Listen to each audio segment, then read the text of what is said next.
Hello everyone, welcome back to Quick Tech Tutorial. Today for this video I will be showing you how to download and install Tinder application. So for that, first of all, you open the Google Play Store. Tap open Play Store. Once you open the Play Store, you tap on search bar and then type in Tinder. Tap on search icon. Then tap on search icon.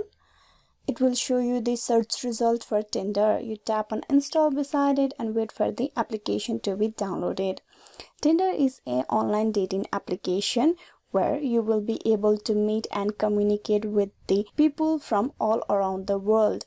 If you are using a iOS, you need to open the App Store on your mobile device, and the process afterward is similar. You just need to go on search and search for Tinder application.